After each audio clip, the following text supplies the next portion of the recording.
이스라엘 사람들에게 생명보다 중요한 것이 하나 있습니다.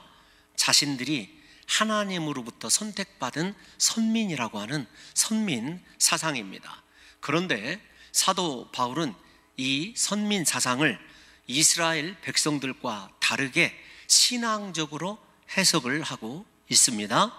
하나님의 선민은 혈통적, 육신적 개념이 아니라 신앙적, 영적 개념이라는 것입니다.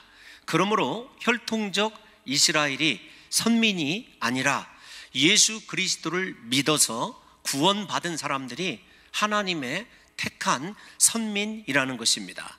구약에 나타난 선택의 은혜는 신약에서 예수께서 이루실 구원에 관한 예표요 그림자이다. 이것이 사도 바울이 우리에게 보여주고 있는 선민 이스라엘에 대한 시각입니다. 사도 바울은 이 사실을 입증하기 위하여 로마서 9장에서 구약에 있는 인물들을 대거 소환해 왔습니다. 지난 시간에 우리가 살펴본 대로 먼저 아브라함의 두 아들 이스마엘과 이삭, 그리고 이삭의 두 아들 에서와 야곱의 관계를 통하여 하나님의 말씀이 있는, 언약이 있는 그들이 진정한 아브라함의 씨다, 이렇게 말씀을 드렸습니다. 그래서 이삭과 야곱이 하나님의 택한 백성이고, 우리가 잘 아는 대로 에서와 이스마엘이 하나님 앞에 버려진 백성임을, 유기받은 백성임을 그렇게 정리를 해 보았습니다. 앞에서 말씀드린 대로 육적인 이스라엘이 아니라 하나님의 말씀이 주어져 있는 이삭과 야곱이 영적인 이스라엘이자 아브라함의 씨로 그렇게 인정을 받아 마땅하기 때문에 하나님의 약속은 결단코 폐하여지지 않는다라고 이렇게 말씀을 드렸습니다. 그리고 나서 우리에게 가장 중요한 것은 하나님의 이 선택적 주권을 우리가 감사하고 그 선택의 주권에 대한 우리의 부르심이 부합하기 때문에 언제나 우리의 심령이 하나님을 향하여 그렇게 구원에 대하여 감사하는 마음으로 서야 한다고까지 말씀을 드렸고, 그것에 대한 또 다른 사도 바울이 한 단계 더 모세와 바로의 경우를 통하여 우리에게 구원을 주시고 선택하시는 것이 얼마나 하나님의 크고 놀라운 은혜이신지를 또다시 설명을 해 주었죠. 하나님은 모세와 같은 사람, 즉 긍휼히 여길 자를 긍휼히 여기시고 바로와 같이 강팍하게 할 자를 강팍하게 하십니다. 중요한 건 긍휼히 여기심과 강팍함을 통해서 하나님의 이름이 높아지고 하나님의 능력이 드러난다는 거예요. 긍휼히 여기시든지 강팍히 여기시든지 높아지는 건 하나님의 이름이고, 세상 사람들에게 보여지는 것은 하나님의 능력이라는 것입니다. 하나님은 모세와 같은 사람을 구원하심으로 말미암아 자신의 긍휼이 어떠한 것인지를 보여주십니다. 다른 한편으로는 바로와 같은 사람을 심판하시는 가운데서 하나님의 크고 놀라운 능력이 또 어떻게 그 강팍한 자들에게 나타나는지도 겸하여 보여주고 있죠. 조나단 에드워드라고 하는 그런 목사님이 계십니다. 그분이 이 본문을 정리할 때 이렇게 정리했어요. 하나님은 그 모든 속성의 영광에 전혀 손상이 가지 않도록 어느 누구에든 구원을 베푸실 수 있고 거절하실 수 있다.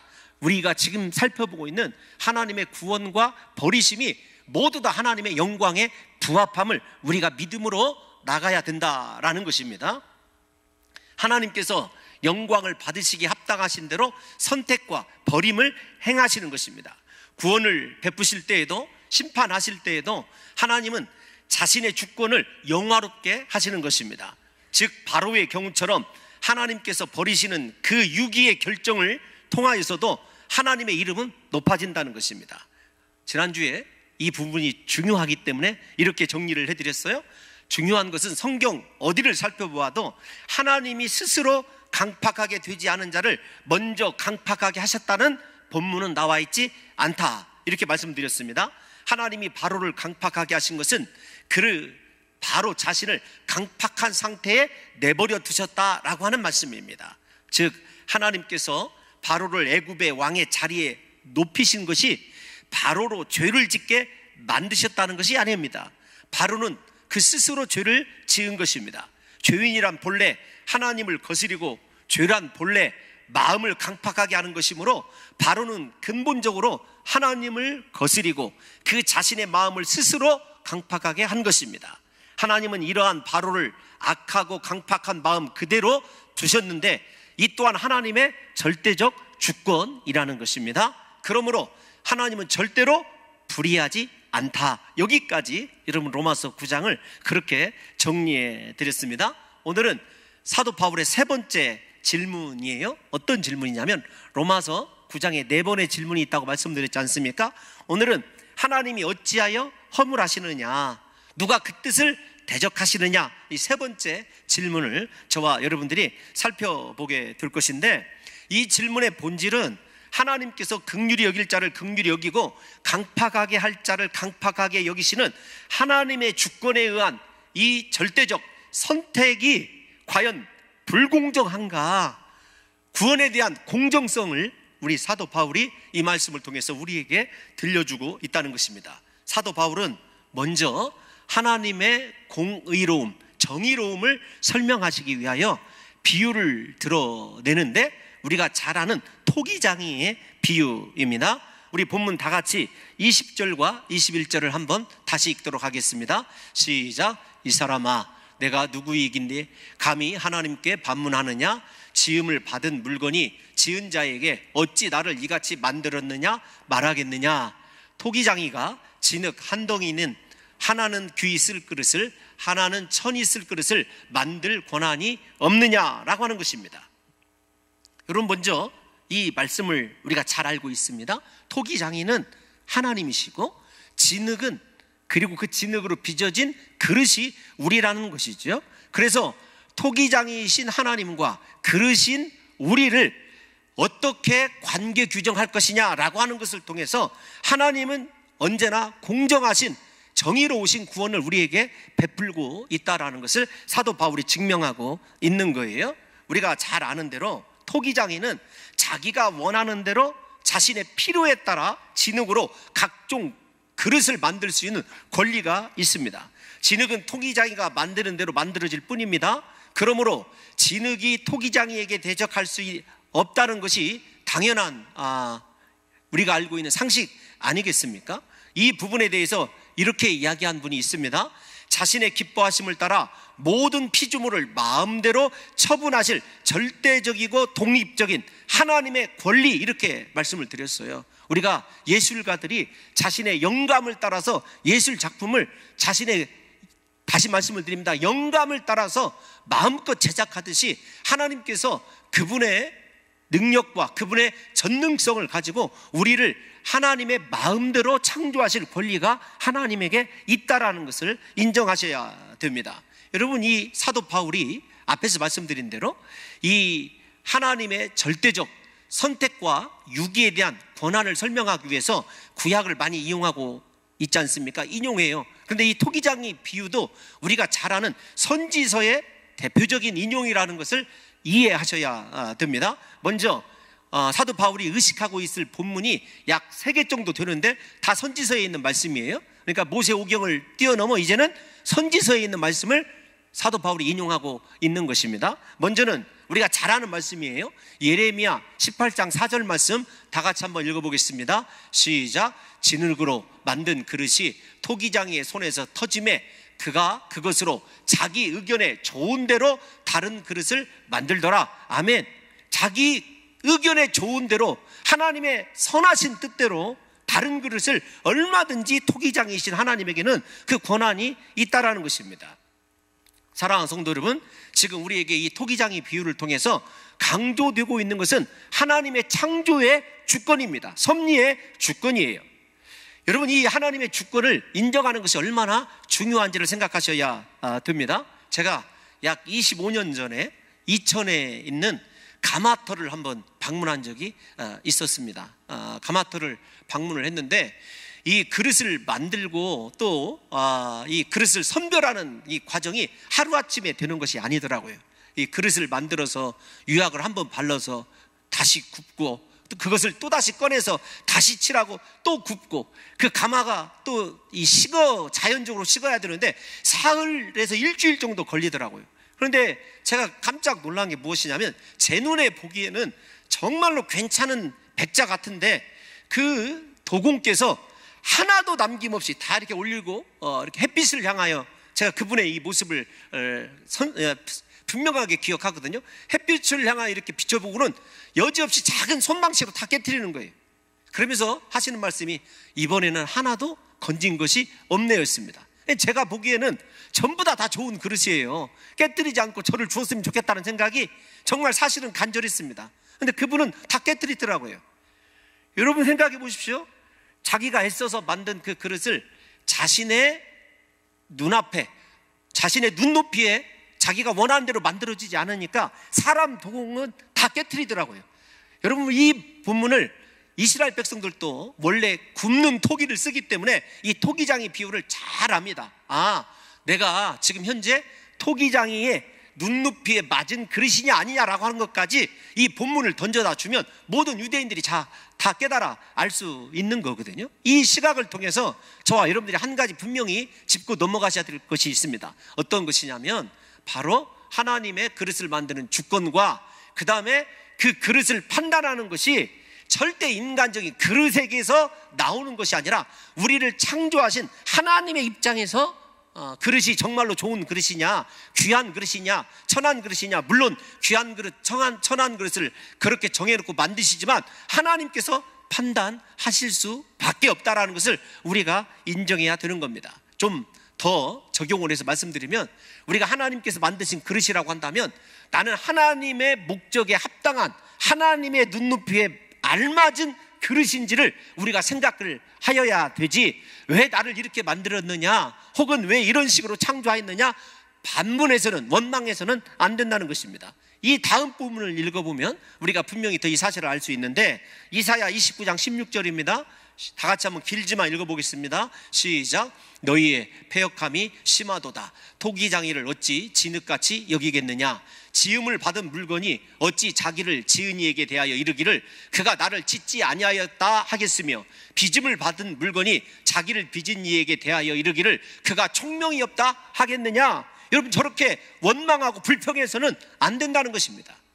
심지어는 난 하나님이 만들지 않은 그릇이었으면 좋겠다고 그렇게 낙심도 하지 말아야 된다는 것입니다. 이스라엘은 하나님이 자신의 하나님 되신 것을 거부하면서 심지어는 자기 자신과 하나님의 관계를 부정하고 있는 말들을 저렇게 토기장이의 비유에 토를 달아서 대적하는 것을 보게 됩니다. 또 하나 본문을 한번 읽어보죠. 이사야 45장 9절에 있는 말씀입니다. 시작. 질그릇 조각 중 한 조각 같은 자가 자기를 지으신 이와 더불어 다툴진대 화 있을진저 진흙이 토기장이에게 너는 무엇을 만드느냐, 또는 내가 만든 것이 그는 손이 없다 말할 수 있겠느냐. 여러분, 한결같이 진흙이 토기장이에게 원망하고 불평하는 것을 보게 됩니다. 저는 참고적으로 이 사도 바울이 지금 인용하고 있는 말씀, 구체적으로 어디라고 언급을 하고 있지 않고 모든 선지서에 나오는 토기장이 비유를 종합해서 말하고 있는 것이라고 사료는 되지만, 제가 생각할 때는 이사야에 있는 이 본문들을 훨씬 더 염두에 두고 사도 바울이 지금 이야기하고 있다고 생각이 되어집니다. 사도 바울은 하나님의 뜻에 대적하며 하나님에게 허물이 있는 것처럼 원망하고 불평하는 사람들에게 이 이사야의 말씀을 인용하면서 하나님의 주권, 이렇게 얘기할 수 있습니다. 하나님은 언제나 오르십니다. 하나님은 언제나 오르신 분이신 줄로 믿습니다. 그것을 입증하고 있는 거예요. 사랑하는 성도 여러분들과 제가 이 세상에서 어떤 모습으로 살아가도 하나님께서 다 알고 계시는 것이기 때문에 하나님의 섭리의 방향, 섭리의 목적은 언제나 오르신 줄로 믿습니다. 그 오르신 하나님 앞에 우리가 드려야 되는 건 당연히 원망과 불평이 아니라 감사밖에 없다라는 것을, 우리를 선택하신 것, 여러분 이거 생각해 보세요. 이방인 우리가 선택받은 것까지 확장을 시켜서 살펴보게 되면 오직 감사밖에 없다라는 것을 사도 바울이 이야기하고 있는 것입니다. 그러므로 피조물인 우리들은 창조주이시며 만물의 주권자이신 하나님께 도전하고 원망할 수 없습니다. 하나님, 나를 왜 이렇게 만드셨습니까? 내 인생 왜 이렇게 이끌어 가십니까? 불평할 수 없다는 것입니다. 중요한 것은 지금의 이 모습 속에 하나님의 뜻이 있다는 것을 인식하고 하나님의 목적이 있을 것 아닙니까? 우리를 창조하신 그 뜻이 있음을 인정하고 믿음으로 먼저 받아들이는 거예요. 그리고 내 삶에 나타난 하나님의 뜻을 이루고자 십자가 지고 달려가는 그 사람이 진정한 복 있는 사람이라고 우리가 이해를 해야 됩니다. 다시 한번 조금 더 확장을 시켜서 말씀을 드리면, 우리가 가난하건 부하건 힘들건 형통하건 병들었건 건강하건 지금 우리 삶 속에는 지금 이대로의 모습을 두신 하나님의 뜻이 있어요. 그 뜻을 발견해서 우리가 예수 그리스도처럼 하나님 뜻이 하늘에서 이루어진 것처럼 땅에서도 이루어지게 도와주옵소서. 여러분, 그 기도를 하면서 하나님의 주권을 인정하고 감사하고 찬양하는 것, 우리가 대표적으로 그 찬양을 드린 사람이 누구죠? 욥 아닙니까? 주신 이도 하나님이시고 가져가신 이도 하나님이시니 오직 하나님만 찬송 받으실지로다.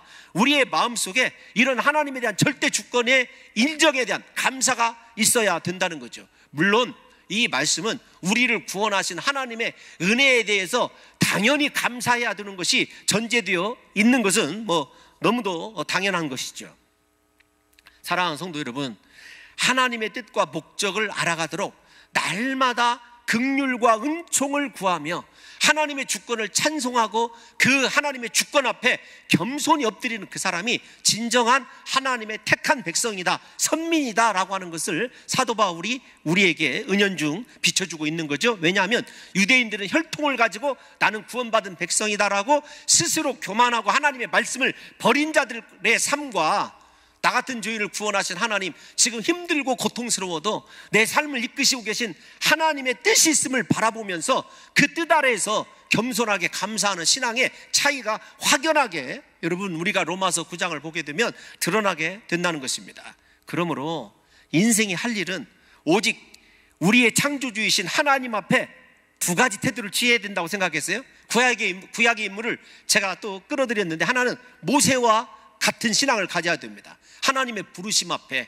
우리를 찾아와 주시고 나 같은 죄인을 사용해 주시는 그 주님 앞에 날마다 신을 벗어버리고 하나님의 거룩한 그곳에 서 있는 심정을 가지고 하나님 앞에 서 있어야 된다는 것 한 가지와, 또 하나 앞에서 인용한 욥의 경우처럼 욥과 같이 욥기서 40장에 보면 이렇게 대강 추려서 말씀드리면 고백을 하거든요. 지금까지 내 삶 때문에 원망하고 불평하고 있다고 한다면 욥과 같이 손으로 입을 가리고 스스로 깨달을 수 없는 일을 말하였다고 고백하면서 한탄하고 티끌과 재 가운데서 회개해야 되는 것, 이 두 가지밖에 우리가 하나님의 은혜 앞에 보일 태도가 없다는 것입니다. 다시 말씀을 드리면, 사랑하는 성도 여러분들과 저를 구원해 주신 하나님 앞에, 찾아와 주신 하나님 앞에 우리의 세상의 모든 신을 벗어버리고 거룩한 하나님의 존전 앞에 두렵고 떨리는 마음으로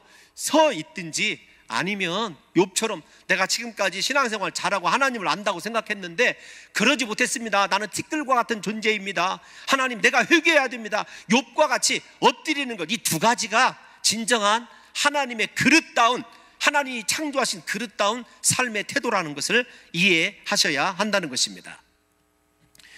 더 나아가서 사도 바울은 하나님의 절대적 주권이 정의와 언제나 조화를 이루고 있다는 것을 설명을 하고 계시는데, 우리가 다 같이 22절, 23절을 한번 읽어보도록 하겠습니다.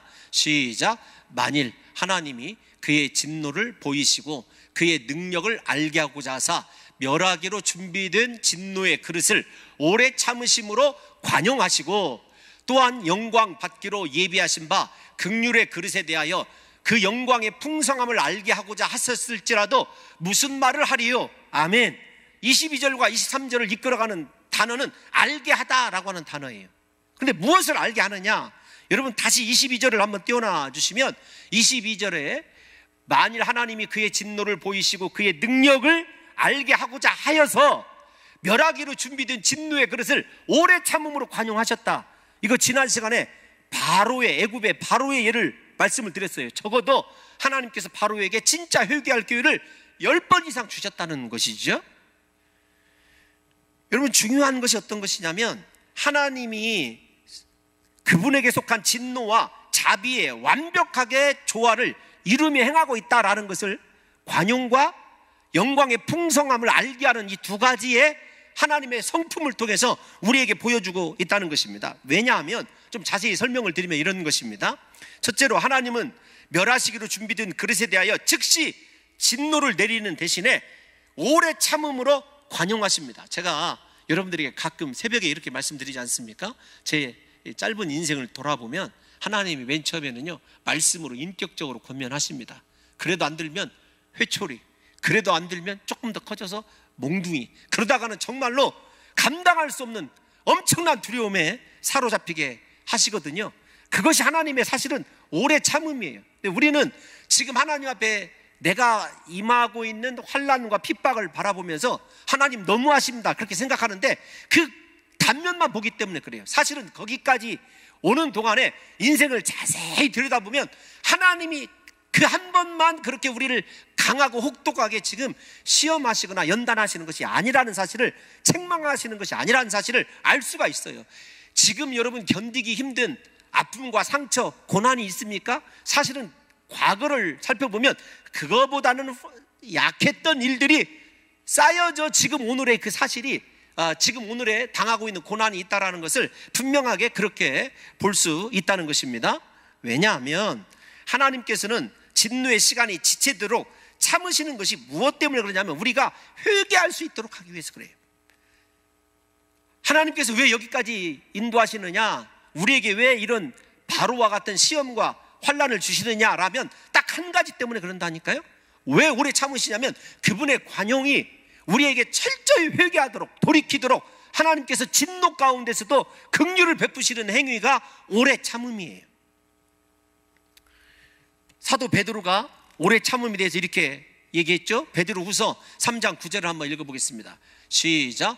주의 약속은 어떤 이들의 더디다고 생각하는 것 같이 더딘 것이 아니라 오직 주께서는 너희를 대하여 오래 참으사 아무도 멸망하지 아니하고 다 회개하기에 이르기를 원하시느니라. 아멘. 저기에 쓰여있던 오래 참음이 여러분 오늘 이 9장 22절에 쓰여져 있는 거예요. 우리가 다 회개하고 멸망하지 않기를. 예수님께서 이 땅에 심판을 위해서 오신 것이 아니라 구원을 위해서 오셨다는 말씀도 그런 맥락입니다. 그러므로 사랑하는 성도 여러분들과 제가 하나님에 대해서 하나님 공정하지 않으십니다, 무자비하십니다, 왜 하나님 나만 이렇게 고난 받아야 됩니까? 아닙니다. 여러분들의 그 고난 이면에는 하나님이 지금 참고 계시다는 거예요. 그래서 때로는 사업이 틀어지기도 하고 때로는 심각한 건강의 위기가 오기도 하고 가정의 위기가 오기도 하는 것, 사실은 하나님께서 우리에게 오래 참음과 관용을 보이시는 것이지 절대로 하나님의 불공정한 심판이 아니라는 것을 아셔야 돼요. 중요한 것은 무엇이냐면 바로처럼 그렇게 하나님이 오래 참고 관용하셔서 회개하고 예수 믿기를, 하나님 앞에 무릎 꿇기를 원하는데도 우리의 마음이 전혀 그 사실을 인지하지 못하는, 스스로 바로처럼 강팍하게 하는데 문제가 있다는 것을, 여러분, 그러므로 누가 실패하는 거예요? 이스라엘이 실패하는 거예요. 바로가 실패하는 것이지 하나님의 구원은 절대로 실패하지 않는다라는 것을 저와 여러분들이 인정하셔야 됩니다. 하나님이 오래 참으시는 너희는 어떤 사람이냐면 멸망시키기를 원치 않는 선민을 가리키는 거예요. 우리에 대해서 하나님이 얼마나 오래 참고 계시는지를 깨달아 아는 그 사람이 하나님의 긍휼을 힘입는 사람이기도 하는 것입니다. 사랑하는 성도 여러분, 하나님의 우리를 향한 뜻은요, 우리가 복음을 듣고 거듭나서 죄를 회개하고 믿음을 가지는 거예요. 그때까지 하나님은 오래 참으시고 우리에게 관용을 베푸시고 계시기 때문에 하나님의 심판의 행위, 하나님이 우리를 예를 들면 책망하시는 것, 다 징계하시는 것, 의로우시고 선하시고 정의롭다라는 것을 사랑하는 성도 여러분들과 제가 이 본문을 통해서 분명하게 인정하셔야 됩니다. 다시 거듭 말씀드려서 죄송하지만 우리 인생 지금 드러나는 그것이 고난이라 할지라도요, 핍박이라 할지라도 한 번에 우리에게 온 것 아니에요. 정말로 영적인 분별력을 가지고 보면 우리에게 심각한 목숨의 위기를 주신다든지, 사업의 실패든지, 사람의 관계의 실패, 물질의 손해 다 뒤돌아보면 하나님께서 너 내 앞에 무릎 꿇어라, 진정으로 하나님 앞에 마음을 돌이켜 회개하라고 주시는 하나님의 오래 참음이에요. 뒤집어 말하면 그 행위가 무엇이냐면 하나님의 사랑이에요. 내가 너를 지금 이만큼 기다리고 있다. 그런데 사람들의 마음이 기다리고 계신 하나님을 알기보다는 스스로 강팍하여져 가고 완악해져 가서 그 결국에 하나님께서 우리에게 말씀하신 심판의 마지막 그 심판대 앞에 서게 되는 비참한 인생을 살아가게 되는 경우가 바로의 경우이고 버림받은 백성의 경우라는 것입니다. 사랑하는 성도 여러분, 그러므로 하나님의 오래 참으심이 우리의 구원 방식이자 긍휼히 여기심과 사랑이라는 것을 아셔야 되고, 그 가운데서 우리 사랑하는 성도 여러분들과 제가 긍휼을 여기심을 붙잡고 회개하고 주님의 구원의 은혜 앞에 날마다 나를 선택하시고 나의 인생을 이끌어 가신 하나님 앞에 감사해야 되는 것이 신앙의 본, 여러분, 목적이기도 한 것입니다. 두 번째로 좀 이것을 뒤집어서 모순 같지만 말씀을 드리면, 그런데 하나님께서 그렇게 오래 참고 관용하고 계신데 그 기회를 붙잡지 못하고 계속 진노 아래에 머물러 가는 자들이 당할 진노는요, 마지막 순간에 무시무시한 진노가 된다는 것을 아셔야 됩니다. 바로에게 행한 10가지 재앙을 보십시오. 마지막 10번째 재앙은 얼마나 엄청나고 무시무시한 재앙인지를 사랑하는 성도 여러분들과 제가 생각해 봐야 한다는 것입니다. 여러분, 다시 오실 주님의 재림이 지체되는 것은요, 하나님께서 안 오시는 것이 아닙니다. 모든 그의 백성들이 회개하고 돌이키기를 원하시는 것이죠. 이게 베드로의 우리가 지금 인용한 말씀의 핵심 아닙니까? 결론적으로 하나님께서는 어느 누구도 멸망당하는 것을 원치 않으십니다.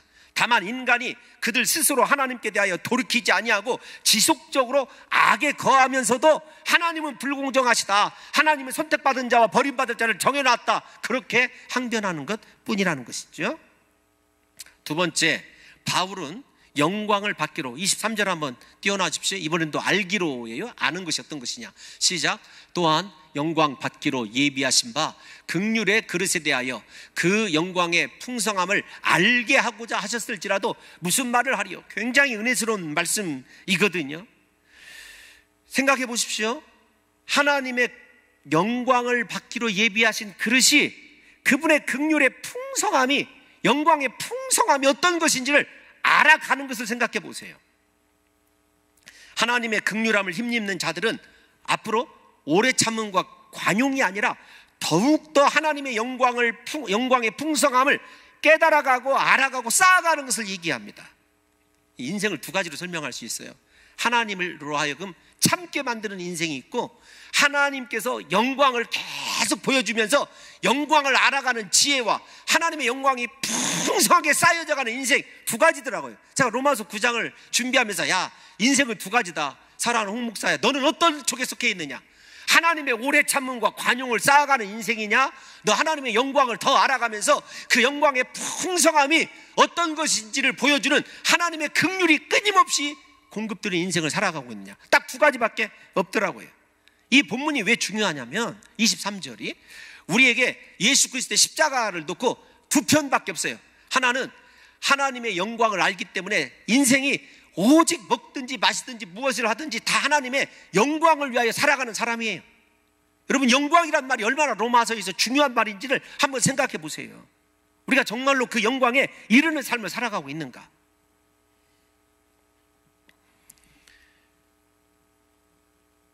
영광의 풍성함을 아는 사람은 그리스도 예수를 닮아가는 사람이죠. 하나님의 영광인 예수 그리스도를 닮아가는 사람이죠. 그래서 주님이 긍휼히 여기시고 그 영광의 풍성함이 더해지는 사람은요, 예수 닮은 삶을 살아갈 수밖에 없어요. 겸손하고 용서하고 사랑하고 희생하고 섬기는 삶 살아가게 되어 있습니다. 그런데 반대로 유대인들처럼 종교적 캐리어만 늘려가는 사람이 있어요. 완악함을 쌓아가면서 내가 모태신앙인데, 내가 언제부터 신앙생활을 했는데 등등, 내가 예를 들면은 말씀드리는 거예요. 40일 금식을 몇 번 했고, 내가 어떻게 헌금을 하고, 내 공로만 계속 쌓아가는 육신적 혈통의 유대인의 삶이 있는가 하면은, 예수님을 만나서 그 영광이 얼마나 소중한지를 알아서 힘들고 고통스러워도 그리스도 예수 닮은 삶을 실천해가는 사람, 이 두 가지 삶만이 우리에게 존재하는 거예요. 그래서 로마서 9장의 핵심이 뭐냐 저에게 이렇게 물어보신다면 22절과 23절의 삶이에요.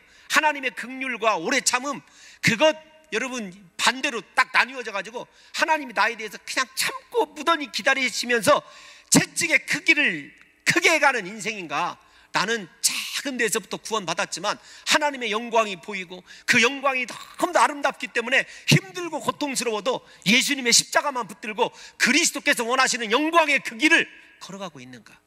여러분 이 두 가지 인생밖에 없더라고요. 그런데 중요한 건 23절 띄워놔 주시면 영생의 풍성함을 알게 한다 라는 말이 있습니다. 그 영광의 풍성함을 알게 하고자 하셨을지라도 무슨 말을 하리요? 그러니까 한 사람에게는요 하나님이 영광만을 보여주시는 거예요. 더 크게 풍성하게 주시는 거죠. 이것을 제가 다른 말로 좀 해석을 해보면 마태 효과라는 말이 있습니다. 우리가 잘 아는 마태복음에 나오는 이야기이기 때문에 그런데 그것을 통틀어서 그냥 마태 효과다 이렇게 얘기해요. 매튜스 이펙트라는 말을 쓰는데 어떤 것이냐면 마태복음 25장 9절에 있는 말씀 때문에 그래요. 여러분 29절 때문에 그래. 죄송합니다. 제가 잘못 아마 써졌을 거예요. 마태복음 25장 29절에 보게 되면 이런 말씀이 있어요. 어떤 말씀이 있냐면 무릇 있는 자는 받아 풍족하게 되고 없는 자는 그 있는 것까지 빼앗기리라. 예수님께서 마지막에 5번째 설교 가운데 가장 중요한 종말의 설교를 하셨을 때 저 말씀을 하셨어요. 무슨 말 때문에 제가 이렇게 마태 효과를 끌어오냐면, 사랑하는 성도 여러분, 하나님의 영광을 참 알아서 나 같은 자에게 긍휼을 주셔서 내가 참 하나님의 영광을 위해서 살아가게 되었다라는 사실을 아는 사람은 겸손하게 그 길만을 쫓아가요. 힘들어도. 그러니까 결국은 어떻게 되냐면 영광에 풍성해진다. 그 말은 하나님이 모든 영광을 그 사람에게 주는 거예요. 그런데 앞에서 사실은 귀한 달란트 받아놓고도 하나님의 영광을 위해서 살아가지 않냐고 자기 자신의 형편과 자기 자신의 앞에서 말씀드린 완악하게 함 종교적 캐리어만 쌓아가는 사람들은요 마지막 순간에 그것을 빼앗겨서 영광이 더욱더 풍성해질 사람들에게 가게 되는 것을 이야기하는 것입니다. 하나님의 상급에 빈익빈 부익부 여러분 들어보셨지 않습니까? 사랑하는 성도 여러분, 곰곰이 생각해 보세요. 내 인생은 정말로 하나님의 영광을 풍성히 알아가는 쪽의 인생을 지금 살아가고 있느냐, 아니면 다시 좀 듣기 거북하시겠습니다만 나는 종교적 행위, 나는 이만큼 했으니까, 나는 이렇게 하는 사람이니까 라고 하는 이스라엘 백성들과 같은 혈통적 종교적 습관에 사로잡혀서 하나님이 지금 오래 참고 계시는데도 깨닫지 못하는, 그러다 마지막 순간에 내게 있는 모든 것 다 긍휼을 알고 계신 영광의 풍성함을 쫓아갔던 그 성도에게 빼앗겨버리는 마태 효과에 해당되는 사람이 내가 아닌지를 생각해 봐야 한다는 것입니다. 사도 바울은 토기장이 비유의 결론을 24절에서 이렇게 내고 있습니다. 이제 다 왔습니다. 시작. 이 그릇은 우리니 곧 유대인 중에서뿐 아니라 이방인 중에서도 부르신 자니라. 여러분 저 말씀을 잘 생각해 보십시오. 중요한 거 결론이 뭐냐면 이 그릇, 토기장이 비유의 지금 마지막 결론이잖아요. 이 그릇이 24절이 결론이라는 것을 깨닫게 되면 조금 달라져요. 어떤 거냐면 그릇이 누구냐? 나다, 우리다. 그런데 유대인이나 이방인 모두를 다 포함한다는 거예요. 하나님의 교회의 특성인데 중요한 것은 무엇이냐면 부르셨다라는 말입니다. 하나님이 부르셨기 때문에 인간적으로 보면 귀하냐 천하냐는 인간적 관점일 뿐이에요. 앞에서 설명한 대로 귀하신 그릇대로 만드셨든지 천하신 그릇으로 만드셨든지 그건 만드신 이의 주권입니다. 우리가 생각해야 되는 건 뭐냐면 우리가 부름 받았다라는 거예요. 중요한 건 성경에서 부르심이라고 하는 이 단어는 언제나 하나님의 목적을 가로 열고 닫고 포함하고 있다는 것입니다.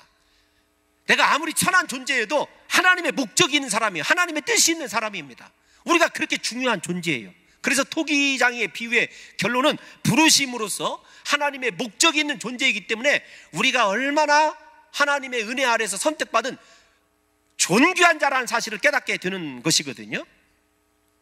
하나님의 자신의 그릇들을 부르신 그 목적은 분명하고 하나님은 그 목적대로 우리를 이끌어 가시고 마침내 사용하시는 거죠. 그래서 내 삶의 존귀함을 깨닫고 하나님이 부르신 목적을 위하여 하나님의 영광을 위하여 살아가는 인생이 제대로 된 하나님 손에서 빚어진 그릇이라는 것을 사도 바울이 역설적으로 우리에게 입증해 주고 있는 것입니다. 여러분, 우리의 신앙의 질병은 대부분 하나님의 부르심의 은혜 앞에서 겸손하게 하나님의 목적, 즉 하나님의 뜻을 이루는 인생이 되게 해달라고 기도하는 것이 아니라 옆에 있는 사람처럼 귀한 것으로 만들어주시기를 소원하면서 항상 원망하고 불평하는 거예요. 열등의식이죠. 하나님, 김 집사는 기도하지 않아도 저렇게 하는 일마다 잘 되고, 자식들은 시험만 보면 다 합격을 하고, 지난 시간에도 말씀드렸지 않습니까? 땅만 사면 다 대박나고. 하나님, 저는 왜 그렇습니까? 그게 아니에요. 진짜 하나님의 부르심을 아는 사람, 하나님의 뜻이 있는 인생이라는 걸 아는 사람은요, 어떤 자리에서든 다른 것을 행복 삼아 살아가는 것이 아니라 하나님의 뜻을 이루는 그 삶을 최고의 가치로 여기고 행복을 추구하면서 그 속에서 주시는 하나님의, 그 속에서 나타나는 영광을 발견하며 살아가는 것입니다. 우리 인생이 하나님의 목적 안에 있는 하나님이 만드신 그릇이란 사실을 알고 믿고 하나님 앞에 서 있는 것이 얼마나 중요한지를 알아야 됩니다. 우리를 부르신 목적 안에서 하나님의 주권은 언제나, 그러므로 무엇이에요? 이방인이나 천한 그릇이나 귀한 그릇, 유대인이나 다 똑같아요. 그릇이 중요한 게 아니라 부르심 받았다고 하는 소명이 중요한 것이죠. 우리를 부르신 목적 안에서 하나님의 주권은 언제나 공평한 거예요.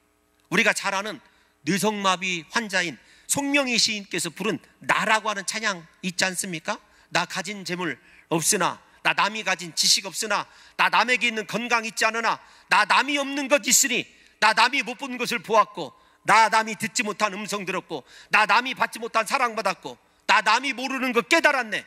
공평하신 하나님이 나 남이 가진 것 나 없지만 공평하신 하나님이 나 남이 없는 것 갖게 하셨네.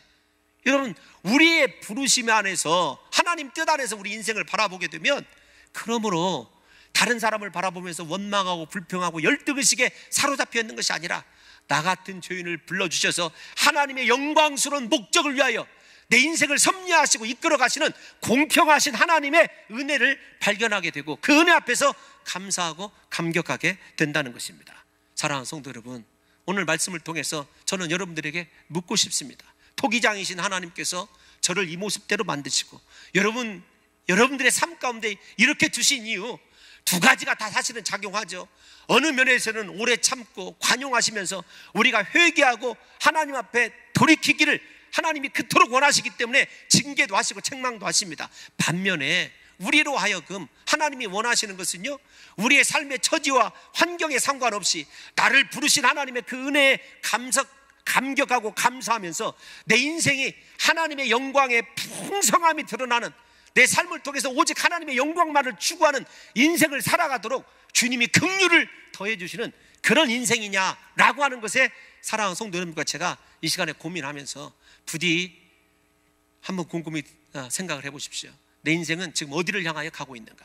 예수님의 십자가를 기점으로 나를 부르신 하나님의 목적에 합당하게 그분의 영광을 위해서 드려지고 있는가? 아니면 종교적 캐리어만 쌓아가면서 진실로 그 속에 십자가 은혜, 구속의 은혜는 없고 하나님의 진노와 오래 참음만 쌓아가는 인생을 살고 있는지를 살펴보셔서 이 시국 가운데서 우리 사랑하는 성도 여러분들과 제가 오늘 하나님의 긍휼을 구함으로 그 긍휼이 이 나라 이 민족까지 치유하되, 사랑하는 성도 여러분들과 한국교회가 하나님이 왜 우리를 부르셨는지를 깨달아 아심으로 말미암아 그분의 영광만을 풍성히 더 깊이 알아가는 존귀한 자들로 변화되고 회개하는 역사가 있으시기를 예수님의 이름으로 축원합니다.